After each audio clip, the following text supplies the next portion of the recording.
174. Hey, we down 6 pounds. What do we want to talk about? It's a tough one, bruh.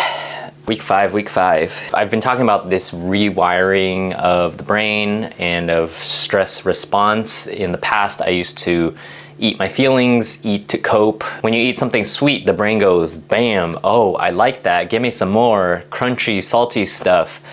And you know, you get a dopamine hit, but you also get calories. So how do you do that in a way that doesn't involve food, sugar, salt?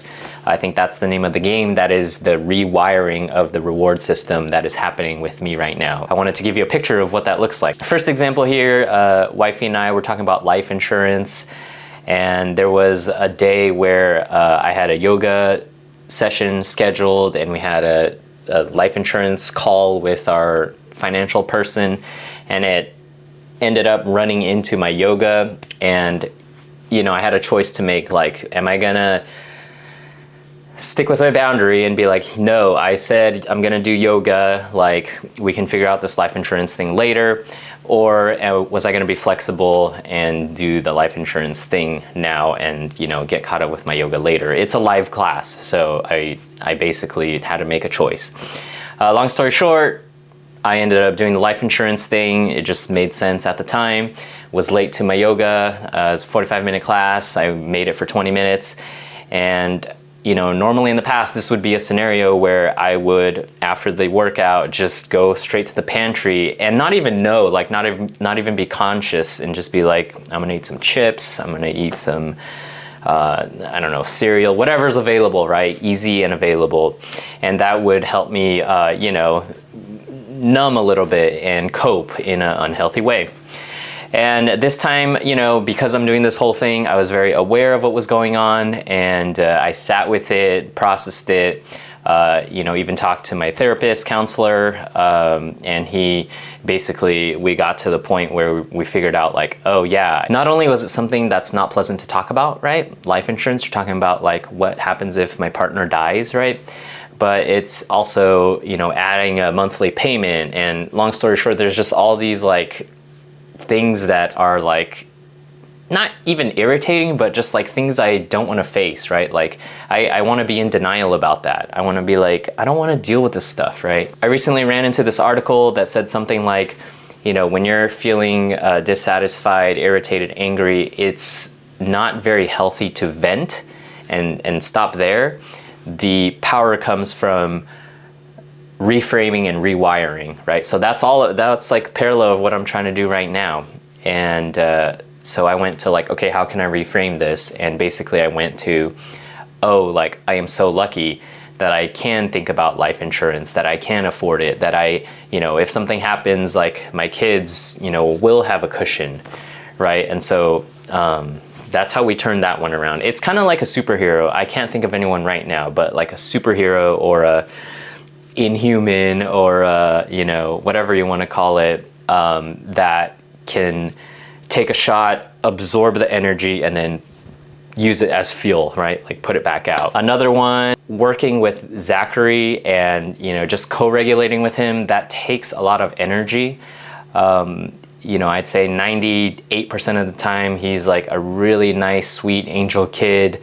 And there's that 2% of the time where, you know, it's usually our fault, like he's tired or hangry or whatever, where he just gets stuck on something, and it's really hard to like not yell, not lash out, but just hug him and just let him know we're there for him and we understand, or maybe we don't even understand, but we believe him that, you know, he's going through something, and just sitting there with him.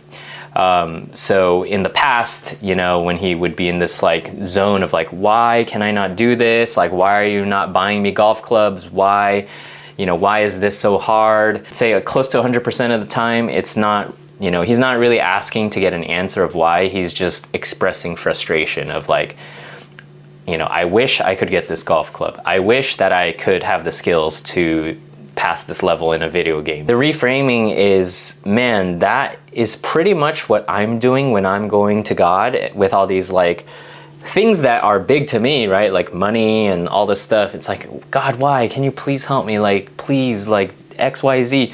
Like, that is what I'm doing with God. And he's just holding me and he's like, John, I got this. You know, he's like co-regulating with me, right? So just the reframe that when I'm in that space, I'm the one who gets to be Zachary's dad. I'm the one who gets to hold him. I'm the one who can, you know, give him that sense of security that I'm there. I've got him, you know, he's gonna be okay. He's gonna get the skills necessary to pass that level in the video game. Once I get past that annoyance, irritation, wanting to lash back, hey, it's past 7:30 and you need to be in bed. Like once I'm able to get to that place of like, man, I know he's struggling and he can't necessarily express what he's going through. Like I'm the one who's just there, you know? That is a sweet place to be. It's not pleasant. It's loud screaming in your ear, in my ear, you know, like, why, Dad, why? It's like not a pleasant place to be. But once I get over that hump of like, like I get to be his home base, you know, like his launch pad, like that's something really deep that, you know, you dads know, but it's just an example of, you know, the reframing that goes on. Instead of like, I gotta check this list, you gotta get to bed so I can do all these other things. You know, just getting to the place of, man, like I get to be home base, you know, that's huge. And more relevantly, more importantly, perhaps, is that satisfaction of being home base and security and that place that Zachary can, you know, trust, the person he can trust, you know, the security in dad, in the father, that in a mysterious way, that removes the need to have to go to sugar, go to salty, crunchy stuff, chips, etc. And I can just sit in that sweet space of like, damn, I get to be his dad, you know, like, dang, I get to do all these things and experience all these things. And that's contributed to less calories and this whole health thing. That's exactly why I am removing carbs for now, temporarily. It's to basically like feel all these things and hold them and cherish them. And that's a week 5 check-in, guys. I hope that was enjoyable. Let me know in the comments if you know, enjoyed that one. I'm gonna keep on doing this thing here. We're down 6 pounds in 5 weeks. Skill has not moved much, but you know, definitely when I'm working out, I can see definition and stuff. So that's, you know, it's a visual indicator, but again, I don't care about the visual indicator. I don't even necessarily care about the weight. I care about the transformation that's happening in my mind, in my spirit. You know, that's basically what this is all about. We've got 1 more week of keto, and then we kind of pivot to carb cycling, and yeah, we'll see how that goes.